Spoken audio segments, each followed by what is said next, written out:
ஜீவன் தந்தீர் உம்மை ஆராதிக்க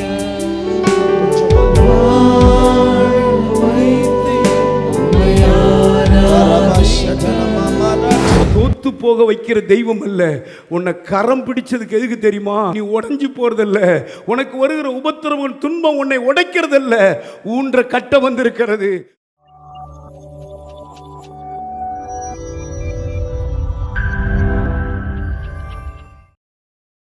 ஜீவன் தந்தி உம்மை ஆராதிக்க வாழ வைத்தி உம்மை ஆராதிக்க தெரிந்து கொண்டு உம்மை ஆராதிக்க உம்மை என்னாலும் ஆராதிப்பேன். ஜீவன் தந்தி ஜீவன் தந்தீர் உம்மை ஆராதிக்க உம்மை ஆராதிக்க தெரிந்து கொண்டு உம்மை ஆராதிக்க உம்மை என்னாலும் ஆராதிப்பேன். உம்மை என்னாலும் உம்மை என்னாலும் ஆராதிப்பேன். ஒரு ராஜ்யத்தில் ரெண்டு கரங்களை உயர்த்தி ஆராதனை ஆராதனை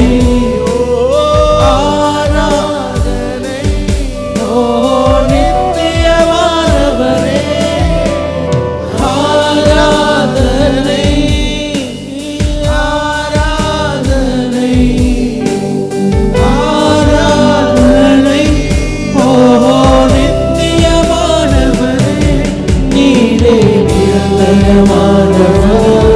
நீரே மனிதனுக்கு பாத்திரர், நீரே மகிமை உடையவர், உம்மை என்றும் ஆராதிப்பேன். நீரே நிரந்தரமானவர், நீரே கணத்துக்கு பாத்திரர். கண்களை மூடி இரண்டு கரங்களை உயர்த்தி சரணர வசனம் this morning ஒரு ஆராதிப்பேன். கிருபை தந்தி உம்மை ஆராதிக்க பலனை தந்தி உம்மை ஆராதிக்க ஊழியம் தந்தி உம்மை ஆராதிக்க உம்மை என்னாலும் ஆராதிப்பேன். கிருபை கிருபை தந்தி உம்மை ஆராதிக்க எப்ராயிமே நான் உன்னை எப்படி கைவிடுவேன்? ஓ ராஷன மமல கண்ட்ரோஷன நம தாய் உன்னை மறந்தாலும் I will never leave you, never forsake you.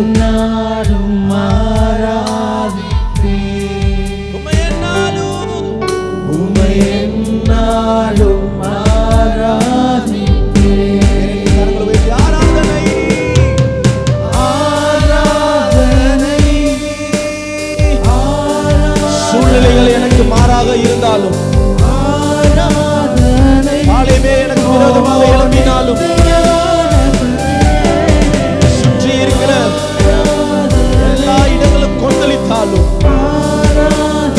I will never be shaken, Holy Spirit.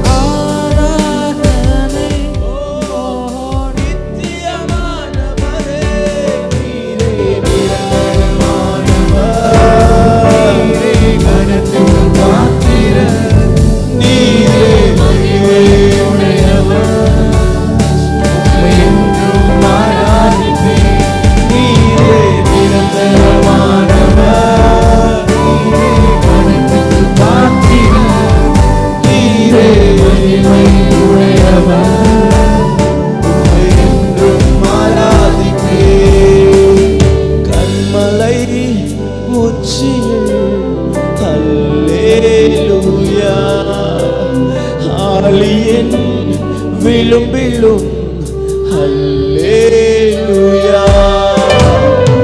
doesn't matter what situation I go through, I will keep praising you, I will keep exalting your name, adoring you, Holy Spirit.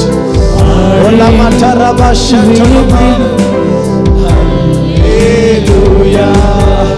நான் உயரப் போகும்போது என் வெற்றிடமாகும், நான் தாழ நிற்கும் போது என்னை தேற்றும் கீதமாகும். நான் உயரப் போகும்போது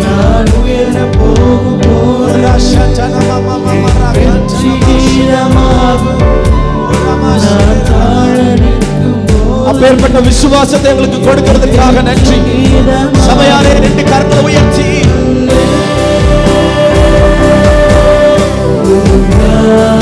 நீ வேதனையில் இருக்கிற போது துதிக்கிற ஒவ்வொரு துதியும் கர்த்தர் பார்த்து கணக்கில் வைத்துக் கொண்டிருக்கிறார். அவனும் சீலாவும் உயர்த்தும் பொழுது, வெளியரங்கத்தில் சிறைச்சாலை கூட்டியிருக்கும் பொழுது, கைகளில் விழுந்திட்டு கொண்டிருக்கும் பொழுது அவர்கள் துதித்தார்கள்.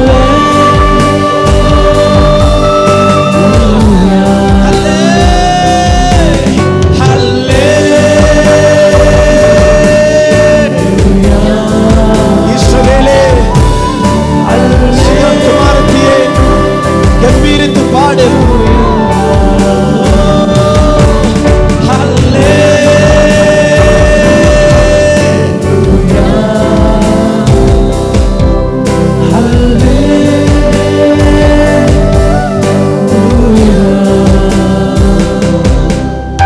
என் உயர்விலும் என் தாழ்விலும் என் ஆத்துமா பாடும்.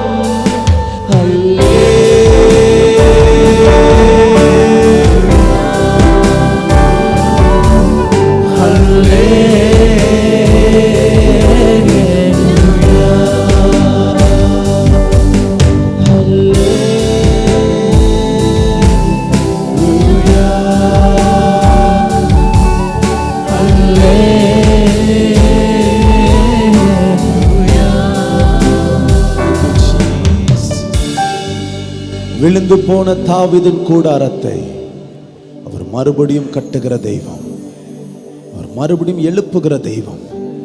இடிந்து போனது இடிந்து போனதாக இருக்காது. God will restore it again. My God is restorer. அவர் திரும்ப கட்டுகிறவர்.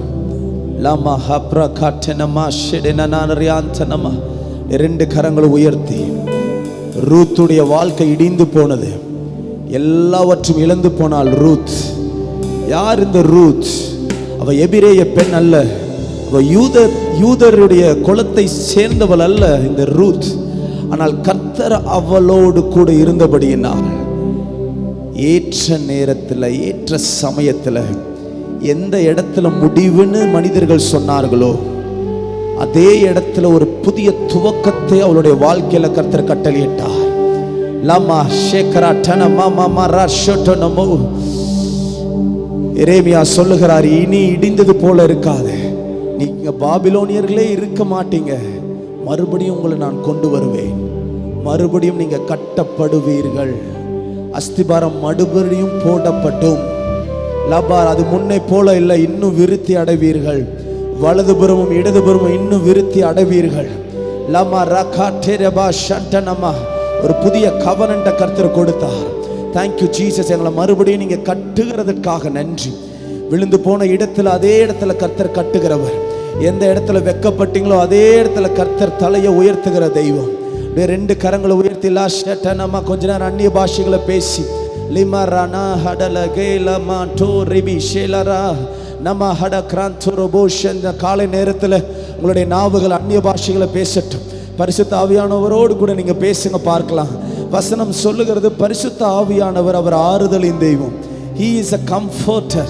அவரை கூப்பிடுங்க. ஆண்டவரே, I need you to comfort me Lord. I need you to hug me. I need you to take care of me. I need you to protect me. I don't know what lies ahead of me tomorrow. எனக்கு நாளைக்கு என்னுடைய வாழ்க்கையில என்ன நடக்க போகுதுன்னு எனக்கு தெரியல. ஆனால் இன்றைய தினத்தை உங்களுடைய கரத்துல நான் கொடுக்க ஆசைப்படுகிறேன். இன்றைய தினத்தை உங்களுடைய கரத்துல கொடுக்க ஆசைப்படுகிறேன். லாமா ரௌஷட்டனமா. இந்த வாழ்க்கை ரொம்ப சிறிதான வாழ்க்கை. லாமா ரஹட்டர காண்டனமா. எனக்கு இன்னைக்கு இருக்கிற கிருபை எனக்கு கொடுத்துருங்க. இன்னைக்கு வைத்திருக்கிற மகிமை எனக்கு கொடுங்க. இன்னைக்கு வைத்திருக்கிற வாக்குத்தத்தத்தை என்னுடைய குடும்பத்து மேல நான் பேசுகிறேன். பேசுங்க பேசுங்க பார்க்கலாம். லமரா ஷெட்டன மமரா கட்டோரபோ ஷடனரியாந்தனமா. Thank you Jesus. Hallelujah. ஒரு தாய் தேற்றுவது போல் என் நேசர் தேற்றுவார். ஒரு தாய் தேற்றுவது போல் என் நேசர் தேற்றுவார். ஹalleluya. ரெண்டு கரங்களை உயர்த்தி ஹalleluya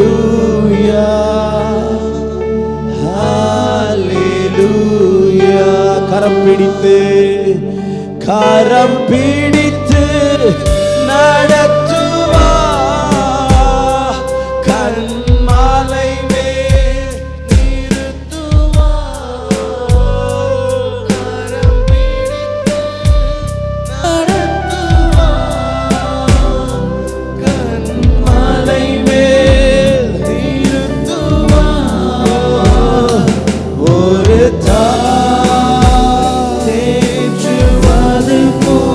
அவர் எருசலேமை தேற்றுகிறவர்.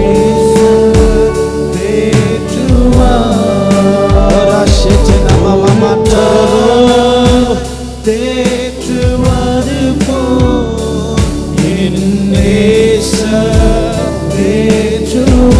மார்போடு மார்போடு அரைப்பாரே மனக்கவலை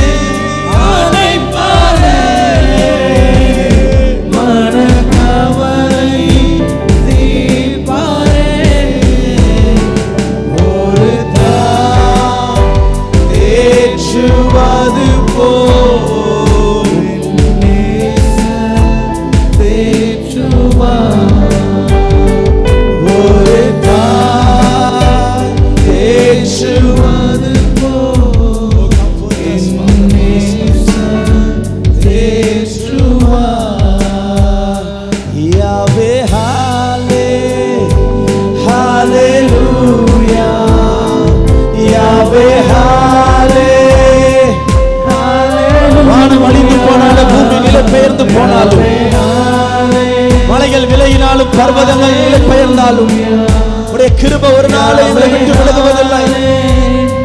ஹalleluya. சிங்கத்தின் கெபியிலும் தீச்சூளை நடுவிலும் உங்க நாமம் உயர்த்தும் போது காலை நேரத்தை விட்டுறாதீங்க. ஓ சூரியன் அஸ்தம் உதிப்பதற்கு முன்பதாகவே we praise you Holy Spirit.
கரங்களை தட்டி thank you Holy Spirit. எங்களுடைய உதடு உம்மை பாடிக்கொண்டே இருக்கும், துதித்துக் கொண்டே இருக்கும். ஹalleluya. வசனம் சொல்லுகிறது அவர் வாக்குத்தத்தத்தை நிறைவேற்றுகிறவர். எத்தனை பேரோட வாழ்க்கையில வாக்குத்தத்தத்தை நிறைவேற்றி இருக்கிறார்? சத்தம் ஒரு ஹalleluya சொல்லுங்க பார்க்கலாம். அவருடைய வாக்குத்தத்தங்கள் பொய் சொல்லாத ஒரு விதையை போல அது வளர்ந்து கொண்டே இருக்கும். ஹல்லேலூயா. யாக்கோபை பார்த்து கர்த்தர் ஒரு வார்த்தை சொல்லுகிறார், யாக்கோபே, நீ எல்லாராலையும் மறக்கப்பட்டவன், ஆனால் நீ மறுபடியும் வேறு ஒன்றுவாய். இஸ்ரவேலே, நீ மறுபடியும் பூத்து காய் காத்து கனிகள் கொடுப்பாய். பூமி எங்கும் உன்னுடைய கனிகள் பரவப்படும். வாக்குத்தத்தங்கள் கிறிஸ்துவுக்குள்ளே ஆம் என்றும் இருக்கிறதே. வாக்குத்தத்தங்கள் இயேசுவுக்குள்ளே ஆமேன் என்றும் இருக்கிறதே. எத்தனை பேருக்கு தெரியும் இயேசு கிறிஸ்துவுக்குள்ள நீங்க ஒளிஞ்சிருக்கிறீங்க, நீங்க மறைக்கப்பட்டிருக்கிறீங்க. ஹல்லேலூயா. வலது கரத்தை உயர்த்தி, அவர் சர்வவல்ல தேவனாயிருப்பதால் வார்த்தைகள் எல்லாம் நிறைவேறுமே. நீர் உண்மையுள்ள தேவனாயிருப்பதால் வார்த்தைகள் ஒன்றும் தவறாதே. 1 2 3 4 பாடல சபையார் எல்லாரும் சேர்ந்து உங்களுடைய ஆவி பாடச்சு, உங்களுடைய இதயம் பாடச்சு, கர்த்தருக்கு கம்பீரமாய் பாடுங்க. ஓ,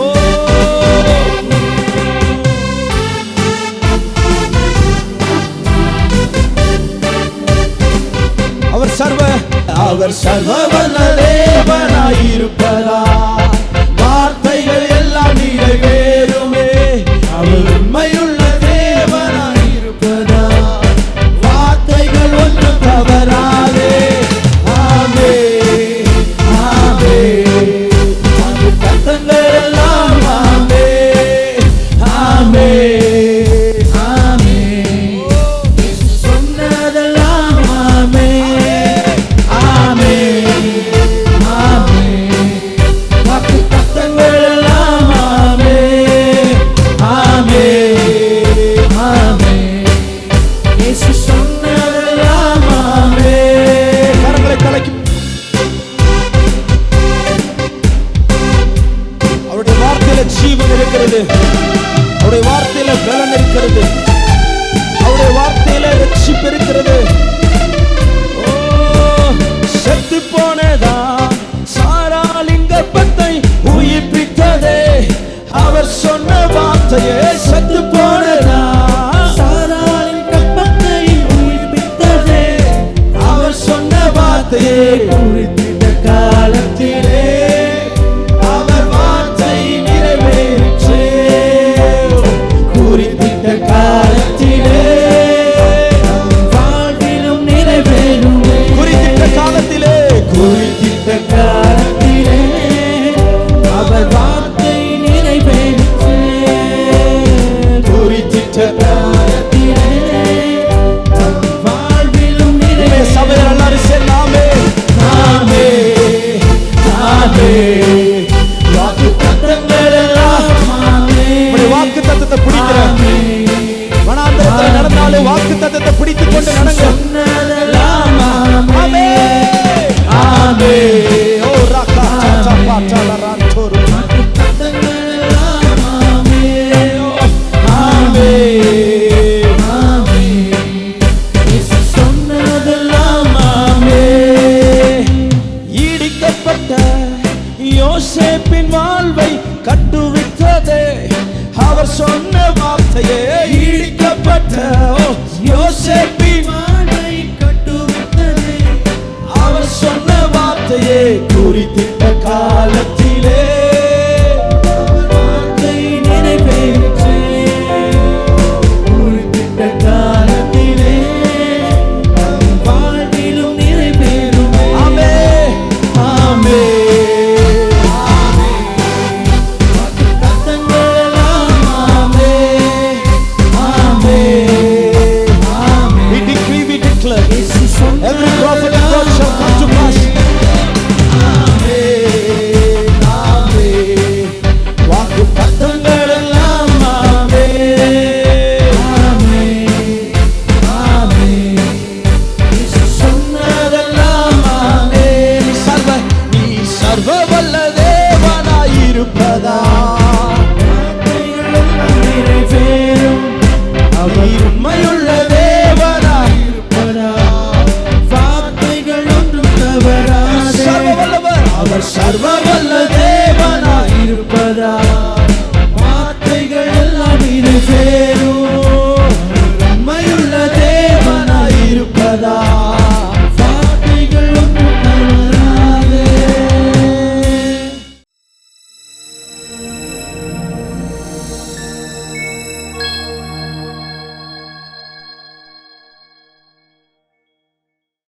அப்போஸ்தலர் 28 எடுத்துக்கோங்க, 1 இருந்து 5வது வசனம் வரைக்கும் வாசிப்போம். நாங்கள் தப்பி கரை சேர்ந்த பின்பு அந்த தீவின் பெயர் மெலித்தா என்று அறிந்தோம். அந்நியராகிய அந்த தீவார் எங்களுக்கு பாராட்டின அன்பு கொஞ்சமல்ல. அந்த வேளையிலே பிடித்திருந்த மழைக்காகவும் குளிருக்காகவும் அவர்கள் நெருப்பை மூட்டி எங்கள் அனைவரையும் சேர்த்து கொண்டார்கள். பவுல் சில விறகுகளை வாரி அந்த நெருப்பின் மேல் போடுகையில் ஒரு விரியன் பாம்பு அனல் உரைத்து புறப்பட்டு அவனுடைய கையை கவ்விக்கொண்டது. விசப்பூச்சி அவன் கையிலே தொங்குகிறதை அந்நியராகிய அந்த தீவார் கண்டபோது, இந்த மனுஷன் கொலைபாதகன், இதற்கு சந்தேகமில்லை, இவன் சமுத்திரத்துக்கு தப்பி வந்தும் பலியானது அலனை பிழைக்க ஒட்டவில்லை என்றும் தங்களுக்குள்ளே சொல்லிக் கொண்டார்கள்.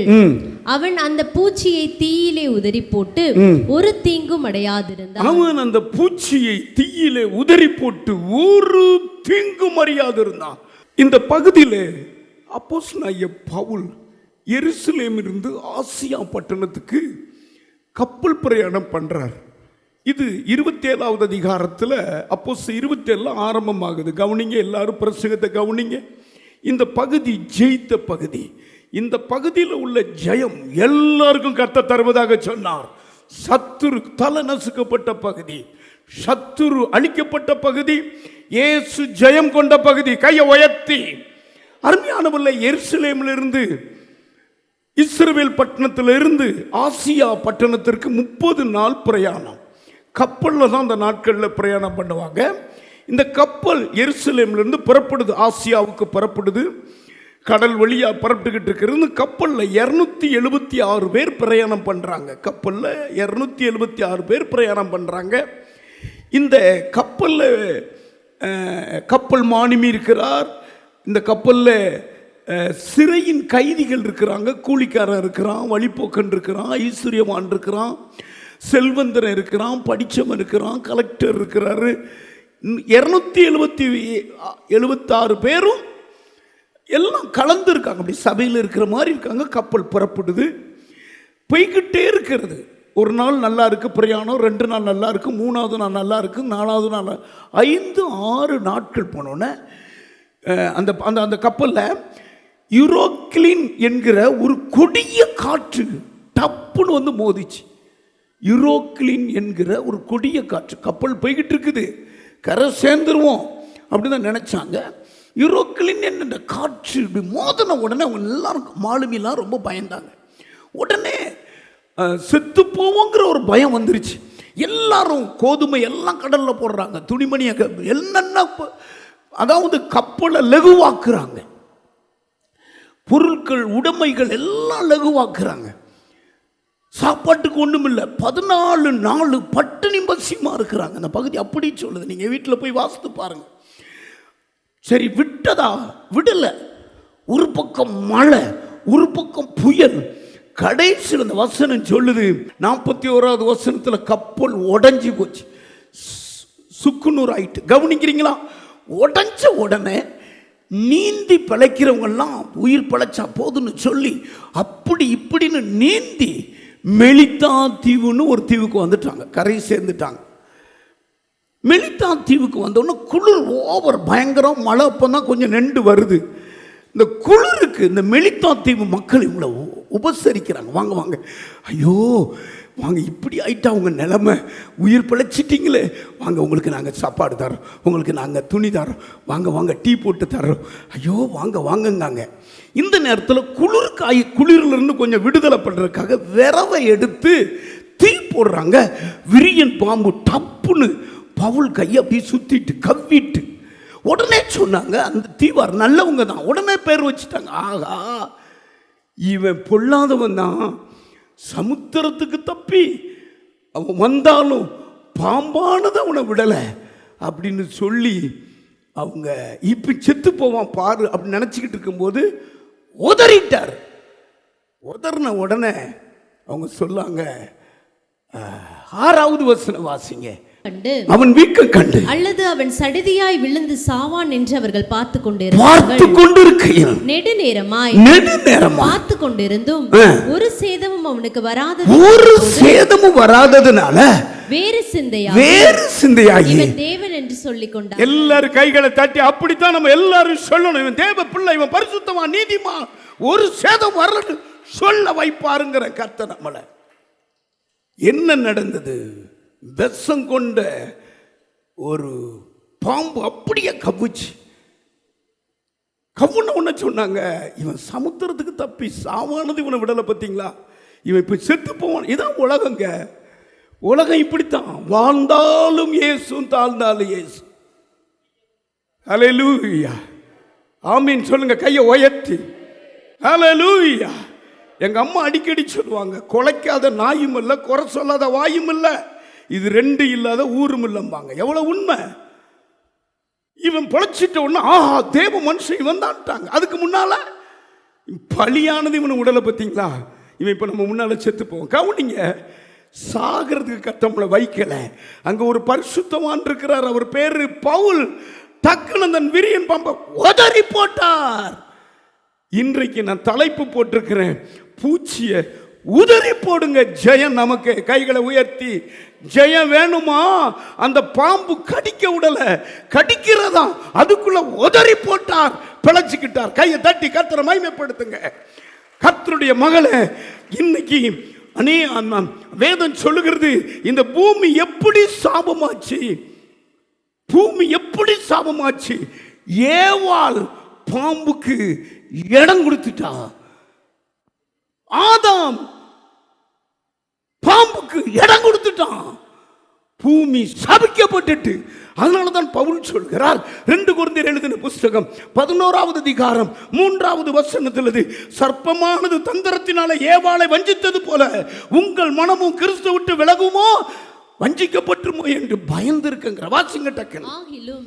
சர்ப்பமானது தன்னுடைய தந்திரத்தினாலே, சர்ப்பமானது தந்திரத்தினாலே ஏவாளை வஞ்சித்தது போல உங்கள் மனதும் கிறிஸ்துவை பற்றிய உண்மையிலிருந்து விலகும்படி கெடுக்கப்படுமோ என்று பயந்திருக்கிறேன். கவனிங்க, கெடுக்கப்படக்கூடாது, பாம்பு கடிக்க விடக்கூடாது. வேதம் சொல்லுகிறது, தெளிந்த புத்தியுள்ளவர்களாக இருங்கள், ஏனெனில் எதிராளியாகிய சாத்தான் எவனை விழுங்கலாமோ என்று சுத்தி தெரிகிறான். விழுங்குறதுக்கு அலைகிறான், கொத்துறதுக்கு அலைகிறான். விடாதீங்க. முதல் ஆதாம் இப்படி விழுந்துட்டான், 2வது ஆதாமாகிய இயேசு வந்தார், பாம்பின் தலையை நசுக்கி போட்டார். கைகளை தட்டுங்க ஜோரா. பாம்பின் தலையை நசுக்கி போட்டார். கொலேசியர் எழுதின புஸ்தகம் 2வது அதிகாரம் 13வது வசனம் 14வது வசனத்தை வாசித்தா, நமக்கு எதிரடையாகவும் நமக்கு விரோதமாய் இருந்த கட்டளைகளால் நமக்கு விரோதமாய் இருந்த கையெழுத்து நடுவில் இராதபடிக்கு, நமக்கு எதிரடையாக கட்டளைகளால் நமக்கு விரோதமாகவும் இருந்த கையெழுத்தை குலைத்து அதை நடுவில் இராதபடிக்கு எடுத்து சிலுவையின் மேல் ஆணி அடித்து துரைத்தனங்களை அதிகாரங்களை உரிந்து கொண்டு வெளியரங்கமான கோலமாக்கி சிலுவையிலே வெற்றி சிறந்தார். கைகளை தட்டி கர்த்தரை மகிமைப்படுத்துங்க. பாம்பை நசுக்கி போட்டார். சித்தருடைய பிள்ளையே, சர்ப்பம் வரத்தான் செய்யும், சர்ப்பம் படம் எடுக்கத்தான் செய்யும். உதறி போடு. பவுல் ஜெயித்ததுக்கு காரணம் உதறி போட்டார். ஆமா, கைகளை உயர்த்தி நீங்கள் அப்படி உதறி போடணும். அந்த காலங்களிலே மோசே காலத்துல டக்குன்னு இஸ்ரவேல் ஜனங்களுக்குள்ள கொள்ளிவாய் சர்ப்பம்னு ஒரு சர்ப்பம் வந்தது. அநேகர் தீண்டிச்சு, அநேகரை கொத்தி, அநேகர் செத்துட்டாங்க. இப்போ ஆண்டவர் சொல்றாரு, மோசே ஐயா, இந்த வனாந்தரத்தில் என் பிள்ளைகள் கொள்ளிவாய் சர்ப்பம் கடிச்சு செத்து போனாங்க. ஆண்டவர் சொல்றாரு, இவங்க எல்லாம் பிழைக்கணும்னா வெங்கல சர்ப்பத்தை எடுத்து மேட்டில் நிறுத்தி செத்தவனை கொண்டு பார்க்க வை, பிழைச்சிக்கிடுவான். இயேசுவை எந்த மனிதன் பார்க்கிறானோ, எந்த மனுஷன் நோக்கி பார்க்கிறானோ அவன் பிழைத்துக்கிடுவான். கைகளை தட்டி கர்த்தரை மகிமைப்படுத்துங்க. என்னாகமும் எழுதின புஸ்தகம் 21வது அதிகாரம். அப்பொழுது கர்த்தர் மோசேயை நோக்கி, நீ ஒரு கொள்ளிவாய் சர்ப்பத்தின் உருவத்தை செய்து அதை ஒரு கம்பத்தின் மேல் தூக்கி வை. கடிக்கப்பட்டவன் எவனோ அவன் அதை நோக்கி பார்த்தால் பிழைப்பான் என்றார். அப்படியே படிங்க. அப்படியே மோசே ஒரு வெண்கல சர்ப்பத்தை 6வது வசனம் சொல்லுது, அநேகர் செத்து போனாங்க. சப்பரம் கடிச்சு சர்ப்பம் கடிச்சு எவனாவது இருப்பானா? அன்று ஒரு வழியை சொல்றார். வெண்கல சர்ப்பத்தை உண்டாக்கி மேட்டில் நிறுத்து, செத்தவன் அதுக்கு நேரம் பார்க்க சொல்லு, பழச்சு.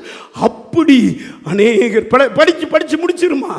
அப்படியே மோசே ஒரு வெண்கல சர்ப்பத்தை உண்டாக்கி அதை ஒரு கம்பத்தின் மேல் தூக்கி வைத்தான். சர்ப்பம் ஒருவனை கடித்த போது அவன் அந்த வெண்கல சர்ப்பத்தை நோக்கி பார்த்து பிழைப்பான். எல்லாரும் கைகளை தட்டி ஹல்லேலூயா, ஹல்லேலூயா, ஹல்லேலூயா. பிழைச்சுக்கிடுமாயா. ஆமா, வெண்கல சர்ப்பம் என்றால் என்ன? இயேசு கிறிஸ்து உனக்காக அடிக்கப்பட்டார், நொறுக்கப்பட்டார், அவர் தான் சிலுவையில் தூக்கப்பட்டார். அவரை நோக்கி பாரு, பிழைச்சுக்கிடுவ. பிழைக்கிறதுக்கு ஒரு வழியை சொல்றார். உதறி போடு, உதறி போடு. ஆமீன். கைகளை உயர்த்தி, கடிக்க விடாத. கடிச்ச செத்து போக உதறி போடு. படும்போதே உதறி போடு. அங்கு கர்த்தருடைய நாமம் மகிமைப்பட்டது. இவர்கள் தேவனுடைய புத்திரர் என்று சொன்னார்கள். கையை உயர்த்தி. அந்த சபிச்ச வாய் இப்போ செத்து போவான்னு சொன்ன வாய் தேவ மனிதர்கள் இவங்க தான். நாங்கள் ஆமாம், ஸ்தோத்திரம். இன்னைக்கு உலகம் நம்மளை சபைக்குள்ள அனுப்பிட்டு பார்த்துக்கிட்டு இருக்குது. நீங்கள் ஜெயிக்கணும்னா நீங்கள் உதறி போடணும். 10 காரியத்தை நீங்கள் உதறி போடுங்க. ஹல்லேலூயா. பாவத்தை கொண்டு வருகிற பூச்சியை உதறி போடு, நீ பிழைச்சிக்கிடுவ. கையை உயர்த்தி. தோல்வியை கொண்டு வருகிற பூச்சியை உதறி போடு, நீ பிழைச்சிக்கிடுவ. சோர்வை கொண்டு வருகிற பூச்சி ஆகிய சர்ப்பத்தை உதறி போடு, பிழைச்சிக்கிடுவ. அவிவிசுவாசத்தை கொண்டு வருகிற சர்ப்பமாகிய பூச்சியை உதறி போடு. ஆமா, பிரச்சனைகளை கொண்டு வருகிற சர்ப்பமாகிய பூச்சியை நீ உதறி போடு. குடும்பங்களில் சந்தேகங்களை கொண்டு வருகிற பூச்சியை உதறி போடு. வியாதியை கொண்டு வருகிற பூச்சி ஆகிய சர்ப்பத்தை உதறி போடு. சாபங்களை கொண்டு வருகிற பூச்சி ஆகிய சர்ப்பத்தை உதறி போடு. பிள்ளி சூனியங்களை கொண்டு வருகிற பூச்சி ஆகிய சர்ப்பத்தை உதறி போடு. ஆமா, அதாவது சின்ன சின்ன பிரச்சனை, தூசியாகிய சின்ன சின்ன பிரச்சனைய கிரிகளை, பிசாசின் கிரிகளை உண்டாக்குற பூச்சி ஆகிய சர்ப்பத்தை உதறி போடு. கொத்த விடாத, செத்து போவ. உதறி போடு, பிழைச்சிக்கிடுவ. உதறி போடு, பிழைச்சிக்கிடுவ. ஆமா, ஹல்லேலூயா. அப்போஸ்தலனாகிய பவுல் சொல்லுகிறார், நாங்கள் துன்பப்பட்டாலும் நாங்கள் உடைஞ்சு போக மாட்டோம், துன்பத்தை உதறி தள்ளுவோம். 2 கொரிந்தியர் எழுதின புஸ்தகம் 6வது அதிகாரம் 9, 10. அறியப்பட்டவர்கள் எண்ணப்பட்டாலும் நன்றாய் அறியப்பட்டவர்களாகவும், நன்றாய் அறியப்பட்டவர்களாகவும், சாகிறவர்கள் எண்ணப்பட்டாலும் உயிரோடு இருக்கிறவர்களாகவும், சாவ வருகிறதா துரத்துவோம், நாங்க உயிரோடு இருப்போம். தண்டிக்கப்பட்டவர்கள் எண்ணப்பட்டாலும் கொல்லப்படாதவர்களாகவும், துக்கிக்கப்பட்டவர்கள் எண்ணப்பட்டாலும் எப்பொழுதும் எங்க துக்கத்தை நாங்க ஓடறி விட்டு சந்தோஷத்தை ஜனங்களுக்கு கொடுப்போம். தரித்திரர் எண்ணப்பட்டாலும் தரித்திரத்தை உதறிப்பட்டு அநேகருக்கு ஐஸ்வர்யவான்களாய் மாற்றுவோம். ஒன்றுமில்லாதவர்கள் எண்ணப்பட்டாலும் ஒன்றுமில்லாத எங்களை உதறி தள்ளிவிட்டு சகலத்தை உடையவர்களாக, எல்லாம் தலைக்கு மேல கை தட்டுங்க. ஹல்லேலூயா. உதறினாம மெலிதா தீவர் ஒன்னே பார்த்தாங்க, ஆஹா இவன் தேவன் மனுஷங்க, இவனுக்கு நீ சாவு வராதுன்னு பேர் வச்சாங்க. அதுக்கு பிறதான் பவுல் 14 நிருபங்களை எழுதினார், சபையை ஸ்தாபிச்சார். அப்படி உதறி போடுங்க, கர்த்தர் உங்களை கொண்டு பெரிய காரியங்கள் செய்வார். 3 காரியங்கள், 10 காரியத்தில் 3 காரியத்தை உதறி போடுன்னு சொல்லியிருக்கிற முதல் காரியத்தை தூசிய உதறி போடு. ஏசாயா எழுதின புஸ்தகம் 52வது அதிகாரம் 2வது வசனத்தை, தூசியை உதறிவிட்டு எழுந்திரு, தூசியை உதறிவிட்டு எழுந்திரு, எருசலேமே எருசலேமே சிறைப்பட்டு போன சீயோன் குமாரத்தியே, உன் கழுத்தில் உள்ள கட்டுகளை அவிழ்த்து விடு. நீயே எந்திரிச்சிரணும். தூசியை உதறிவிட்டு எழுந்து உதர். தூசி அப்படின்னா என்ன ஆவியானவர்னு கேட்டேன். ஆவியான தூசினா என்னன்னா, மாமியார் சண்டை, மாமனார் சண்டை, வீட்டுக்குள்ளே இது தூசி. காலையில் சண்டைன்னா மாலையில் சந்தோஷம், அக்களிப்பு வந்துடும். ஆனால் அவங்க தூசியை வச்சுக்கிட்டு இருக்கக்கூடாது. சின்ன சின்ன பிரச்சனை. ஹல்லேலூயா. மாமனார் சுகர், சீனி கொஞ்சம் கம்மியாக தான் சாப்பிடுவார். டக்குன்னு மருமகா ஏதோ சீனியை போட்டுட்டு, வேணுக்குன்னே சீனியை போட்டா பாரு, என்னைய கொல்றதுக்குன்னு வந்திருக்கா. இந்த மருமகா என்ன கொல்றதுக்குன்னு வந்திருக்கா. அது பெருசாயிட்டா அது உடனே மாமியார்கிட்ட சொல்லி வீட்டில் சொல்லி கலக்கமாயிரும். உங்கள் அப்பா என்ன அப்படி பண்ணுறாரு இப்படி பண்ணுறாரு, அது பெருசாயிரும், விரிவாயிரும். நான் எங்கள் அம்மா வீட்டுக்கு போனேன், டைவர்ஸ் ஆயிரும். தூசி உதறி போடும். கையை உயர்த்தி உதறாததுனால இன்னைக்கு அநேக குடும்பங்கள் சின்ன சின்ன பிரச்சனை, பெரிய பிரச்சனை எல்லாம் கிடையாது, பெரிய பாவத்தில் விழுந்த பிரச்சனை கிடையாது. கோர்ட்டில் இருக்கிற பிரச்சனைகள்லாம் நீங்கள் பார்த்தீங்கன்னா ஒரு வக்கீல் சின்ன சின்ன பிரச்சனை. கிறிஸ்தவ மக்களுடைய டைவர்ஸ் தான் ரொம்ப இருக்குது.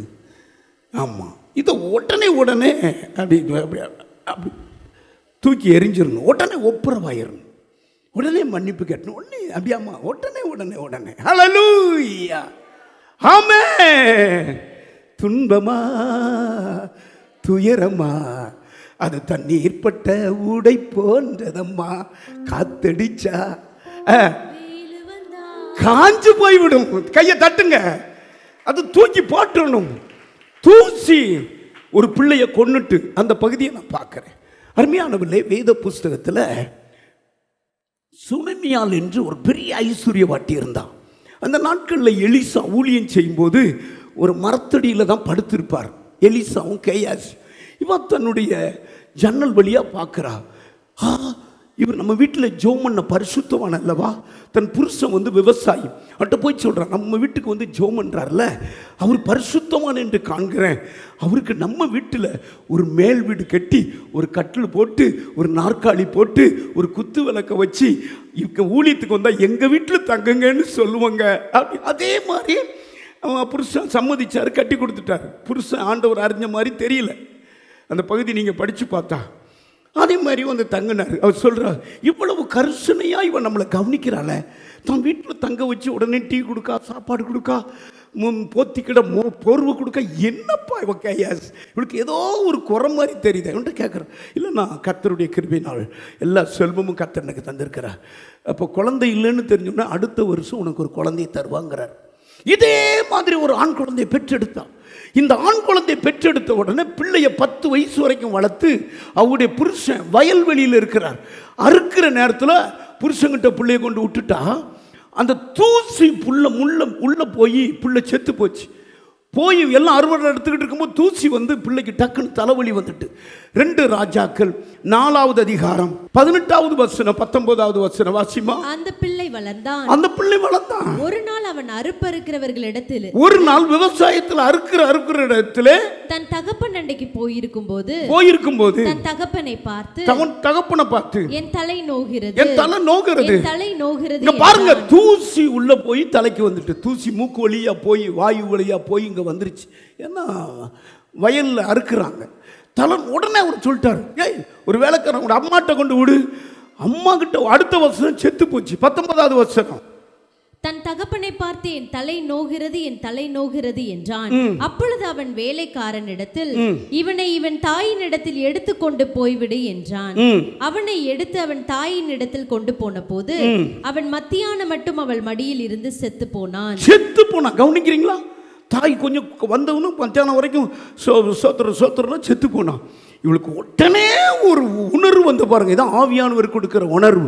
ஒரு வீட்டிலேருந்து ஒரு வேலைக்காரனை கூப்பிட்டா, கழுதையில் பிள்ளைய வச்சா, அந்த எலிசா இருக்கிற இடத்துக்கு நேராக ஓடுறா. ஓடி போய் ஆமாம் அவனை கூப்பிட்டு வர்றா. ஸ்தோத்திரம். கவனிக்கிறீங்களா? கையை உயர்த்துங்க, ஒரு அல்லேலூயா சொல்லுங்க. தன்னுடைய வீட்டு மாடியில் வச்சுட்டு கொண்டு ஓடி வரா. இவன் என்ன பண்ணான் தெரியுமா? பிள்ளை மேலே அப்படியே விழுந்தான்.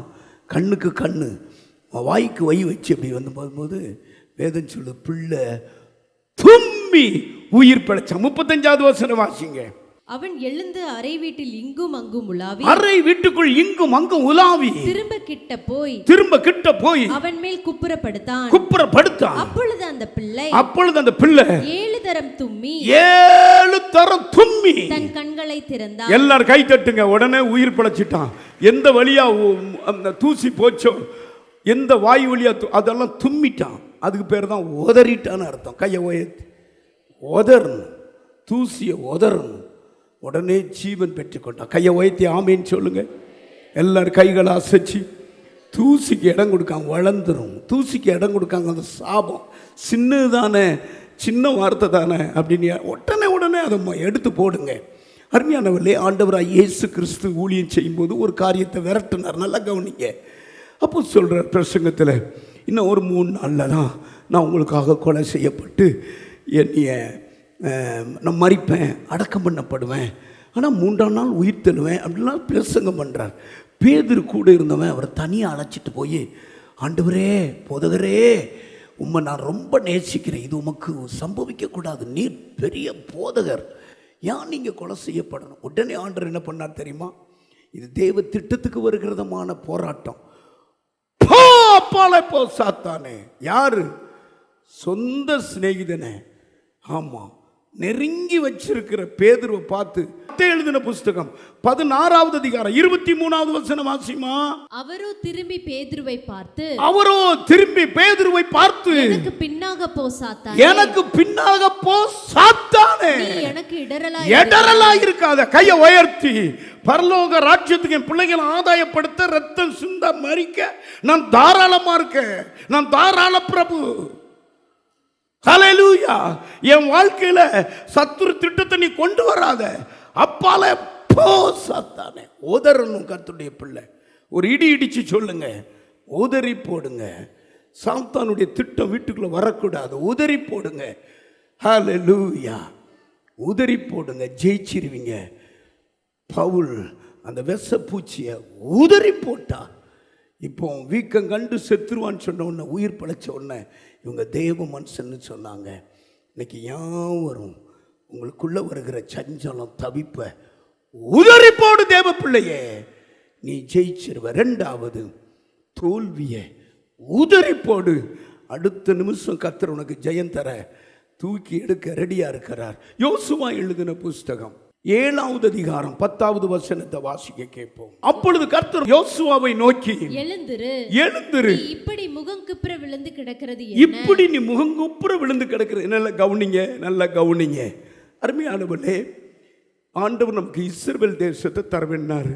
கொண்டு வந்த மோசே, வழி நடத்தி வந்த மோசே 40 வருஷம் அழகாக நடத்தி மறிச்சிட்டார். அவர் மறிச்சு போயிட்டார், கானானுக்குள்ள பிரவேசிக்கலை. உடனே ஆண்டவர் சொல்றாரு, மோசேயின் கைக்கு தண்ணி ஊத்துன யோசுவாவை அப்படி அபிஷேகித்துட்டார். பயப்படாத, பிளன் கொண்டு திடமனதாயிரு. ஆமா, நான் மோசையோடு இருந்து போல உன்னோடு இருப்பேன், ஊழியத்தை தருவேன். இவன் ஊழியம் 6 வசனம் வரைக்கும் சக்சஸ்ஃபுல் சக்சஸ். 6வது அதிகாரத்தில் தான் எரிகோ பட்டணம். அது ஒரு பெரிய தனி பட்டணம், சுவரால் பொத்திக்கப்பட்ட ஒரு பெரிய பட்டணம். அந்த பட்டணத்தை துதியினால் உடைத்து எறிந்தார். கைகளை உயர்த்தி. ஆமாம், கர்த்தருடைய பிள்ளைக்கு சமமாயிட்டு துதிக்கத்தான் செஞ்சாங்க. நீங்கள் படித்து பாருங்க, அந்த பட்டணம் உடைஞ்சது, கோட்டைகள் உடைஞ்சது, எரிகோவை அவர்கள் சுட்டெரித்தார்கள். கவனிக்கிறீங்களா? 2வது ஆயி பட்டணம், சின்ன பட்டணம். இவர் சொல்கிறாரு, இதே மாதிரி போய் வேவு பார்த்துட்டு வாங்கப்பா. ஆயி பட்டணத்தில் போய் வேலை பார்த்து நம்ம எளிதாக அதை பிடிச்சிடலாம். இவ்வளவு பேர் நம்ம போக வேண்டியதில்லை. ஒரு 2000-3000 பேர் போய் அதை பிடிச்சிடலாம்னா அவர் சரி அனுப்பி விட்டாரு. இந்த 2000 பேர் 3000 பேர் போனாங்கல்லவா, ஆயி பட்டணத்தார் என்ன பண்ணாங்கன்னா 36 கர்த்தருடைய பிள்ளைகளை, யுத்த வீரர்களை வெட்டி போட்டாங்க. 7வது அதிகாரம் 3வது வசனத்தை நீங்க வாசிங்க. யோசுவாவின் இடத்தில் திரும்பி வந்து அவனை நோக்கி, ஜனங்கள் எல்லாரும் போக வேண்டியதில்லை, ஏறக்குறைய 2000-3000 பேர் போய் ஆயியை முறியடிக்கலாம். எல்லா ஜனங்களையும் அங்கே போகும்படி வருத்தப்படுத்த வேண்டியதில்லை, அவர்கள் கொஞ்சம் பேர் தான் என்றார்கள். அப்படி நீங்க படிச்சு பார்த்தா சரின்னு போறாங்க. 36 பேரை ஆயிப்பட்டண யுத்ததாரிகள் வெட்டி போட்டாங்க. கர்த்தருடைய பிள்ளைகளை வாசிமா அந்த வசனம். ஆயியின் மனுஷர் அவர்களில் ஏறக்குறைய 36 பேரை வெட்டி போட்டாங்க. இங்க கவனிங்க, எல்லா யுத்த வீரர்களும் இஸ்ரவேல் மக்கள் அப்படியே பின் முதுக காட்டிட்டு ஓடி வந்தாங்களாமா. இப்போ இந்த வெட்டப்பட்ட செய்தியை பார்த்த உடனே யுத்த வீரனாகிய யோசுவா கை நடுங்கி போச்சு, கால் நடுங்கி போச்சு. 6வது வசனம் சொல்லுது, வஸ்திரத்தை கிழித்து உடன்படிக்கை பெட்டிக்கு முன்பதாக குப்புற விழுந்தாராம், அழுதாராம். ஆண்டவரே, இப்படி நாங்கள் தோத்து போனோமே. 9வது வசனம் சொல்லுது, கானானியர்கள் கேள்விப்பட்டா எங்களை பூமியில் கடையாந்திரம் வரைக்கும் துரத்தி அடிப்பாங்களே, ஓடுகிற நாய்க்கு துரத்துற நாய் தொக்கா போச்சே, உலக மக்கள் சொல்றது போல. ஆமா, 6வது வசனம் வாசிங்க. அப்பொழுது யோசுவா தன் வஸ்திரங்களை கிழித்து போட்டு, அப்போ சால்வி வஸ்திரத்தை கிழிச்சு போட்டு முகங்குப்புற விழுந்தார். முகமெல்லாம் அழுக்கு அடைஞ்சிருக்கிறது, கண்ணீர் சிந்துருது. ஐயோ, அப்படி தோத்து போனமே. 9வது வசனம் சொல்றார், எங்களுக்கு கானானியர், எபூசியர், 7 ஜாதிகளும் எங்களை ஊரில் தான் அப்படி துரத்திடுவாங்களா ஆண்டவரே, நான் என்ன பண்ணேன்? 9வது வசனம்.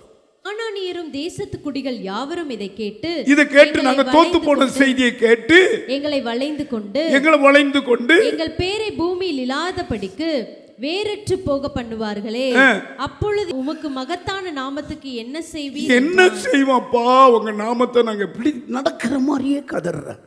அப்பந்தான் ஆண்டவர் சொல்றார், யோசுவாவே, ஏன் நீ குப்புற விழுந்து கிடக்க? ஏன் தோத்து போன? நீ தோக்க வேண்டியதில்லை, எந்திரிச்சு நெல்லு. இதே ராஜாக்களை, பட்டணத்தை நான் முறியடிப்பேன். அந்த ராஜாக்களை உன் பாதம் பண்ணி போடுவேன். 7 ஜாதி 31 ராஜாக்களை நீ ஜெயிச்சிருவ.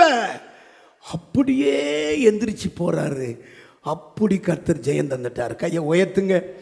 ஜெயம் தந்த பகுதியெல்லாம் நீங்க படிச்சா, யோசுவா 12வது அதிகாரம் 24வது வசனம், 8வது வசனத்துல 7 ஜாதி அவர் அழிக்கிறார். 31வது வசனத்துல 24வது வசனத்துல 31 ராஜாக்களை அழிக்கிறார். ஆமா, 7 ஜாதியும் 31 ராஜாக்களையும் யோசுவா முறியடித்து அழித்தே போட்டான். ஆமா, அவன் தோல்வியை கர்த்தர் ஜெயமாக்கி தந்தார். கை தட்டுங்க. தோத்து போக வைக்கிற தெய்வம் அல்ல. உன்னை கரம் பிடிச்சதுக்கு எதுக்கு தெரியுமா? நீ உடைஞ்சு போறதில்ல. உனக்கு வருகிற உபத்திரவம், துன்பம் உன்னை உடைக்கிறதல்ல, ஊன்ற கட்ட வந்திருக்கிறது. உன் முகத்துக்கு தோல்வி அல்ல, ஜெயம் கொடுக்கிற தேவன். அப்போஸ்தலனாகிய பவுல் சொல்லுகிறார், ஜெயம் கொடுக்கிற தேவன், நமக்கு ஜெயம் கொடுக்கிற தேவன். எல்லா இடங்களிலும் எங்களை கொன்று வெட்டி சிறக்க பண்ணுகிற தெய்வம். கையை உயர்த்தி ஹல்லேலூயா. தோத்து போனையா? ஆமா, இந்த நொடி பொழுது, இந்த திருவிருந்த ஆராதனையில தோத்த இடத்துலலாம் உனக்கு ஜெயம் தாரார். கையை உயர்த்தி ஹல்லேலூயா. சிக்லாக் என்ற அந்த இடத்துல தாவீது இல்லாத நேரத்தில் எதிரிகள் பாருங்க, ஒரு ஆம்பளை இருந்தால் தானே யுத்தம் பண்ணும். சிக்லாங்கில் தாவீதினுடைய உடைமையெல்லாம் பறிச்சுட்டு போயிட்டாங்க. போன இடத்தெல்லாம் தீ வச்சுட்டு போயிட்டாங்க. இவர் வந்து குப்புற இதே மாதிரி உள்றாரு, என்ன ஆண்டவரே நான் பண்ண, என்ன ஆண்டவரே பண்ண, என் பொண்டாட்டி என் பிள்ளைகளாம் தீ வச்சு பட்டணத்தை. ஆண்டவர் சொல்றாரு, நீ பின்தொடரு, அதை பிடித்துக் கொள்வாய்.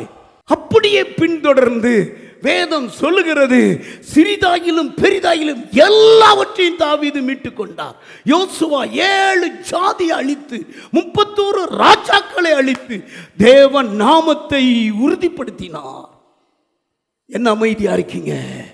நமக்கு ஜெயம் கொடுக்கிற தேவனுக்கு ஸ்தோத்திரம். எல்லாம் கையை தட்டி சொல்லுங்க. 1 சாமுவேல் 30வது அதிகாரம் 6வது வசனம் படிமா. தாவீது மிகவும் நெருக்கப்பட்டான். சகல ஜனங்களும் தங்கள் குமாரர் குமாரத்திகளின் நிமித்தம் மனக்லேசமானதினால் அவனை கல்லெறிய வேண்டும் என்று சொல்லிக் கொண்டார்கள். தாவீது தன் தேவனாகிய கர்த்தருக்குள்ளே தன்னை திடப்படுத்திக் கொண்டார். கர்த்தரை நோக்கி, நான் அந்த தண்டை பின்தொடர வேண்டுமா, அதை பிடிப்பேனா என்று கேட்டான். அதற்கு அவர், எல்லாரும் சேர்ந்து வாசிங்க. அதற்கு அவர், அதை பின்தொடர், அதை நீ பிடித்து சகலத்தையும் ஜோரா தலைக்கு மேல கை தட்டுங்க. தோல்வி எல்லாம் ஜெயமாக்குவேன். 19வது வசனம் எல்லாரும் சேர்ந்து வாசிங்க. அவர்கள் கொள்ளையாடி கொண்டு போன சகல சிறியோர் பெரியோர் குமாரர்கள் குமார்த்திகள் ஒன்று குறைபடாமல் எல்லாவற்றையும் தாவீது திருப்பி கொண்டான். தலைக்கு மேல கை தட்டுங்க. ஜெயம் ஜெயம் ஜெயம் ஜெயம். ஹல்லேலூயா. பக்கத்துல பார்த்து சொல்லுங்க, பாலாக்கு ராஜாவை பார்த்து சொன்ன அந்த ஜனங்கள் ஜெயிக்க பிறந்தவங்க. ஹல்லேலூயா ஹல்லேலூயா. ஜெய கம்பீரம் இவங்க தலை மேல இருக்குது. பக்கத்துல பார்த்து சொல்லுங்க, நீங்க தோத்து போற ஆள் அல்ல, ஜெயிக்க பிறந்தவங்க. இஸ்ரவேலுக்கு விரோதமா மந்திரமும் இல்லை, யாக்கோபுக்கு விரோதமாய் குறி சொல்லுதலும் இல்லை. நான் வாயை திறந்து சாபம் போட்டாலும் இவங்க ஆசீர்வாதத்துக்கு உண்டானவங்க. கையை உயர்த்தி ஜெயக்கம்பீரம் இவங்களுக்குள்ள இருக்கு. கைத்தட்டி காண்டாமிருகத்துக்கு ஒத்த பலனை உங்களுக்குள்ள இருக்கு. கண்டுபிடிங்க. தோத்ததை பார்த்து அழுதுகிட்டே இருக்காத. தோல்வியை பார்த்து சின்ன சின்ன தோல்வியை பார்த்து முட்டிக்கிட்டே இருக்காத. எழுப்பு.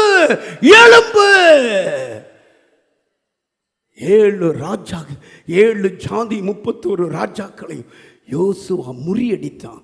எண்ணி பார்த்தா 31 ராஜாக்கள் மாண்டு கிடந்தாங்க. அதான் 136 சங்கீதத்தில் பார்ப்போம், அந்த ராஜா பேரெல்லாம் சொல்றார். ஆமா, ஓகே, அழித்தவரை துதிங்கள், அந்த ராஜாவை அழித்தவரை துதிங்கள், இந்த ராஜாவை அழித்தவரை துதியுங்கள். தோல்வியை கொடுக்கிறவன் சர்பிசாசு, சர்ப்பம். தோத்து போயிட்ட பத்தியா? ஆண்டவராகிய இயேசு சொன்னார், வாங்க என்னை பின்பற்றுகிற பிள்ளைகளே, சர்ப்பங்களை மிதிப்பீங்க, தேள்களை மிதிப்பீங்க, சத்துருவின் சகல வல்லமையும் மேற்கொள்ள உங்களுக்கு நான் பலன் தரேன். கையை உயர்த்தி 7 ஜாதி 31 ராஜாக்களை அதுக்கு பிறகு அழித்து போட்டாருங்க. அழித்து போட்டார். படிங்க லூக்கா எழுதின புத்தகம் 10வது அதிகாரம் 19வது வசனம். எல்லாரும் படிங்க. சகலமும் மேற்கொள்ளுவீங்க. நீங்க படிங்க. இதோ சர்ப்பங்களையும் தேள்களையும் இயேசு சொன்னார், சர்ப்பங்களையும் தேள்களையும் மிதிக்கவும். சத்துருவினுடைய இதனுடைய எல்லா இந்த வார்த்தையை மட்டும் நீங்க எல்லாரும் மறுபடியும் சொல்லுங்க. சத்துருவின் சகல வல்லமையும் மேற்கொள்ளக்கூடிய அதிகாரத்தை கர்த்தர் தந்திருக்கிறார். அல்லேலூயா. எலும்புந்தோலுமா இருக்கிறான் ஒரு போலீஸ்காரர். ஓடி வந்து பெரிய டன்னுள்ள நாரிய நிக்குத. நம்ம எலும்புந்தோல் இல்லை, பரிசுத்த ஆவியானுடைய பலன் நமக்குள்ள இருக்கு. சத்துருவை அழிக்கக்கூடிய பலன் இருக்கிறது. ஆமென் சொல்லுங்க. தூசியை உதறிட்டீங்களா? தோல்வியை உதறிட்டீங்களா? இன்னைக்கு ஜெயமாய் வருது. ஆமாம், தூசியை உதறினா உடனே ஜீவன் வந்தது. தோல்வியை உதறினார், ஜெயம் கிடைச்சது. 3வது தோல்வியை உதறினா ஜெயம் கிடைச்சது. 3வது சோர்வை உதறினார். லூக்கா, அதாவது 1 ராஜாக்கள் எழுதின புஸ்தகம் 19வது அதிகாரம் 7வது வசனத்தை நம்ம சீக்கிரம் வாசிக்க கேட்போம். கர்த்தருடைய தூதன் திரும்ப 2ஆம் தரம் வந்து அவனை தட்டி எழுப்பி எழுந்திரு, போஜனம் பண்ணு, நீ பண்ண வேண்டிய பிரயாணம் வெகு தூரம் என்றான். நீ பண்ண வேண்டிய தூரம் வெகு. அதுக்கு அடுத்து மறுபடி 9வது வசனம் படிங்க. அங்கே அவன் ஒரு கெபிக்குள் போய் தங்கினான். அங்கேயும் போய் கெபிக்குள்ள போய் தங்கினான் எலியா. இதோ கர்த்தருடைய வார்த்தை அவனுக்கு, கர்த்தருடைய வார்த்தை திரும்பவும் அவனுக்குள்ள வந்து, அவர் எலியாவே, இங்கே உனக்கு என்ன காரியம் என்றார். இங்க உனக்கு என்ன வேலைப்பா? கவனிக்கிறீங்க. ஏசபெல்னு ஒருதி, ஆகாப்புனுடைய மனைவி, ஒரு பொல்லாதவா. அவ கர்த்தருடைய ஊழியக்காரங்களெல்லாம் கொலை செஞ்சிருவேன், வெட்டி போட்டுருவேன். உடனே எலியாவை பிடிக்கிற கால் வச்ச உடனே சூரச்செடியில் போய் பயந்துட்டார். இவர் யாரு? அக்னி வானத்திலிருந்து இறக்கி கொண்டு வந்தார். ஒரு நிமிஷத்தில் 18வது அதிகாரத்தில் அத்தனை ஜனங்களையும் கர்த்தரே தெய்வம் என்று அவர் பணிய வச்ச ஒரு மனுஷன் ஏசபேலுடைய சத்தத்துக்கு பயந்து சூரச்செடியில் 5வது வார்த்தையில் படுக்கிறார். ஒரு தூதன் வந்து அடையும் தண்ணீரையும் கொடுத்து தட்டி விட்டு, நீ எழுந்திருப்பா புசின்னாரு. அடுத்தும் படுத்துக்கிறான். இங்கே உனக்கு என்ன வேலை? நீ வெகு தூரம் பிரயாணம் பண்ணணுமே, நீ ஊழியக்காரன் அல்லவா? மறுபடி போய் கெபிக்குள்ள படுத்திருக்கிறான். சொல்றார், உனக்கு இங்கே என்ன வேலைப்பா? நீ எந்திரிச்சு சொல்றாரு, தமஸ்கு வழியா போய் ஆசகேலை நீ வந்து சிரியா நாட்டின் மேல ராஜாவாக அபிஷேகம் பண்ணு. அடுத்து யெகூவ இஸ்ரவேல் தேசத்தின் மேல நீ அபிஷேகம் பண்ணு. ஓ ஸ்தானத்தில் உனக்கு கைக்கு தண்ணி ஊத்துன எலிசாவை ஓ ஸ்தானத்தில் அபிஷேகம் பண்ணு. பாருங்க, இப்படி அபிஷேகம் பண்றவன் எங்க படுத்திருக்கிறான்? ஒரு பொம்பளைக்கு பயந்து சோர்வுல அங்கே படுத்திருக்கிறான். கவனிக்கிறீங்களா? கர்த்தர் எழும்பி இத்தனை பேரையும் அபிஷேகம் பண்ண சொன்னார், கைகளை உயர்த்தி. அதுக்கு பிறகுதான் ரதத்தில் எடுத்தார். நான் சொல்கிறேன், ஆமாம், சோர்வு கண்டு நீ பயப்படாத. சோர்வு ஜெயித்த இயேசு இருக்கிறார். கைகளை உயர்த்தி. சோதிக்கப்படுவர்களுக்கு பலன் கொடுக்குற இயேசு இருக்கிறார். ஆமென். சோதிக்கப்படுள்ள பாக்கியமாய் கருதுகிறதுக்கு தேவன் இருக்கிறார். இதில் சோர்வை ஒரு நிமிஷத்தில் மாற்றினார். எலியா கிட்ட சொல்றாரு. அவன் சொல்றான், ஐயோ நான் மட்டும்தான் இருக்கிறேன், நான் மட்டும்தான் பிழைச்சிக்கிட்டேன். உடனே ஆண்டவர் சொல்றாரு, ஏ எலியாவே, நீ மட்டுமா பரிசுத்தவான்? நீ மட்டுமா பாகாலுக்கு முழங்கால் போடாம இருக்கிற, முத்தம் கொடுக்காம இருக்கிற? பாரு, நான் எத்தனை பேரை ஒளிச்சு வச்சிருக்கேன்னு. 7000 பேரை பாகாலுக்கு முழங்கால் படியிடாமலும் பாகால முத்தம் கொடுக்காமலும் 7000 பேரை வச்சிருக்கேங்கிறார். அன்னைக்கே அவன் சரணடைஞ்சிட்டான். 18வது வசனம் வாசிங்க. ஆனாலும் பாகாலுக்கு முடங்காதிருக்கிற முழங்கால்களையும், இங்க கவனிங்க, ஆனாலும் பாகாலுக்கு முடங்காதிருக்கிற முழங்கால்களையும், அவனை முத்தம் செய்யாதிருக்கிற வாய்களையும் உடைய, அவனை பாகாலை முத்தம் செய்யாதிருக்கிற வாய்களை உடைய 7000 பேரை இஸ்ரவேல்ல மீதியாய் வைத்திருக்கிறேன். நீ ஒன்னும் எனக்கு பொருட்டல்ல. கை தட்டுங்க. உன் பரிசுத்தையே நீ பீத்திக்கிட்டு இருக்க, உன் ஜபத்தையே நீ பெருசா பீத்து 7000 பேரை ஒழிச்சு வச்சிருக்கப்பா. வேலை ஏன் வேலை, நீ பரப்புடு அப்படின்னாரு கையை உயர்த்தி. அப்பந்தான் பரப்பிட்டு ஆசகேல சிரியா மேல அபிஷேகம் பண்ணார். யெகூவ இஸ்ரவேலோட அபிஷேகம் பண்ணார். தன்னுடைய அவன் ஸ்தானத்தில் எலிசாவை அபிஷேகம் பண்ணார். ரதத்தில் ஆண்டவர் எடுத்துக்கிட்டார். கையை உயர்த்தி ஆண்டவர் எடுத்துறீங்க. உங்களுக்கு புதிய ஏற்பாட்டில் பிலிப்பியர் எழுதின புஸ்தகம் 2வது அதிகாரம் 10வது வசனம் சொல்லுது, என் நாமத்தினால எல்லா முழங்கால்களும் முடங்கும், எல்லா நாமம் அறிக்கை பண்ணும். ஆமாம், ஹல்லேலூயா. அந்த நாள் சீக்கிரம் நெருங்கிட்டு அநேகர் ஊருக்கு தக்கவாறு, நாளுக்கு தக்கவாறு ஒன்று இப்படி இருக்கிறாங்க. இப்படிங்காங்க. அவன் சொல்கிறாரு, பாகாலுக்கு முன்னால் முழங்கால் படியிடாத 7000 பேரை ஒழிச்சு வச்சிருக்கிறேன். பாகாலின் சிலையை முத்தம் கொடுக்காத 7000 பேரை என் கையினால் ஒழிச்சு வச்சிருக்கிறேன். நீ பெரிய ஆளா? உடனே குப்புற விழுந்து இந்த 3 அபிஷேகத்தை அவன் செஞ்சதுக்கு பிறகு தான் எடுத்துக்கிட்டார். எல்லாரும் படிங்க பாப்போம். இயேசுவின் நாமத்தில் வானோர் பூதலத்தோர் பூமியின் கீழானோருடைய முழங்கால்கள் யாவும் முடங்கும். முழங்கால் படிடுங்க. இதுக்குத்தானே இயேசு ரத்தம் சிந்தினார். இதுக்குத்தானே இயேசு கல்வாரியில் வந்தார். எல்லா முழங்கால்களும் முடங்க போகுது. எல்லாம் நாமும் அறிக்கை பண்ண போகிறது. இன்னைக்கு உள்ள செய்தி என்ன? அந்த விஷப்பூச்சியை நீ உதறி தள்ளு, பிசாசை நீ தள்ளி போடு, உன் காலால் மிதித்து போடு. அந்த மிதித்து போன இயேசுவை பக்கம் வச்சுக்கோ. ஹல்லேலூயா. ஜெயித்த இயேசுவை பக்கம் வைத்துக்கோ. அன்பார்ந்தவர்களே, ஒவ்வொரு ஞாயிற்றுக்கிழமையும் ஏராளமான ஜனங்கள் நமது ஆலயத்திற்கு வந்து விடுதலை, சுகம், ஆசிர்வாதம் மற்றும் சமாதானம் பெற்று செல்கின்றனர். நமது சபையின் ஆராதனை நேரங்கள்: ஒவ்வொரு ஞாயிற்றுக்கிழமை தோறும் 1ஆம் ஆராதனை அதிகாலை 5 மணிக்கும், 2ஆம் ஆராதனை காலை 7 மணிக்கும், 3ஆம் ஆராதனை காலை 9 மணிக்கும், 4ஆம் ஆராதனை மாலை 6:30 மணிக்கும் நடைபெறும். முதல் 3 ஆராதனைகளையும் நீங்கள் நேரடியாக சபையின் யூடியூப் வலைதளத்தில் உள்ள IPHH கிணத்துக்கடவு சேனலில் உலகத்தின் அனைத்து பகுதிகளிலும் இருந்து பார்த்து பயனடையலாம். சிறுவர்களுக்கான ஓய்வு நாள் பள்ளி 1ஆம் ஆராதனையில் காலை 6 மணிக்கும், 2ஆம் ஆராதனையில் காலை 8 மணிக்கும், 3ஆம் ஆராதனையில் காலை 10 மணிக்கும் நடைபெறும். வாலிபர் கூடுகை ஒவ்வொரு மாதமும் முதல் ஞாயிற்றுக்கிழமை அன்று காலை 9 மணிக்கு வாலிபர்களுக்கான விசேஷித்த கூடுகை நடைபெறும். எண்ணெய் பூசி சுகமளிக்கும் வாக்குத்தத்த ஆராதனை ஒவ்வொரு மாதத்தின் 1ஆம் தேதி அதிகாலை 5 மணிக்கும் காலை 10 மணிக்கும் நடைபெறும். கட்டுகளை அவிழ்க்கும் உபவாச ஜெபம் ஒவ்வொரு மாதமும் 3ஆம் வெள்ளிக்கிழமை காலை 10 மணிக்கு நடைபெறும். இதில் ஒவ்வொருவருக்காக தனிப்பட்ட முறையில் பிரார்த்தனை ஏறெடுக்கப்படும். விடுதலை உபவாச ஜெபம் ஒவ்வொரு மாதமும் கடைசி சனிக்கிழமை அன்று காலை 10 மணிக்கு நம் தேசத்திற்காக பாரத்தோடு ஜெபங்கள் ஏறெடுக்கப்படும். ஒவ்வொரு வியாழக்கிழமை தோறும் ஆண்களுக்கான ஜெப கூடுகை புதிய ஆலயத்திலும், பெண்களுக்கான ஜெப கூடுகை பழைய ஆலயத்திலும் மாலை 7 மணிக்கு நடைபெறும். ஒவ்வொரு புதன்கிழமை அன்றும் வாலிப சகோதரர்களுக்கான ஜெப கூடுகை மாலை 7 மணிக்கு நடைபெறும். ஒவ்வொரு ஞாயிற்றுக்கிழமை அன்று வாலிப சகோதரிகளுக்கான ஜெப கூடுகை மாலை 5 மணிக்கு ஜூம் மீட்டிங்கில் நடைபெறும். நமது சபையில் தினமும் காலை 10 மணி முதல் 2 மணி வரை சபைக்காகவும் தேசத்திற்காகவும் ஜெபங்கள் ஏறெடுக்கப்படும். இக்கூட்டங்களில் கலந்து கொண்டு தேவ ஆசீர்வாதம் பெற யாவரையும் அன்புடன் அழைக்கிறோம்.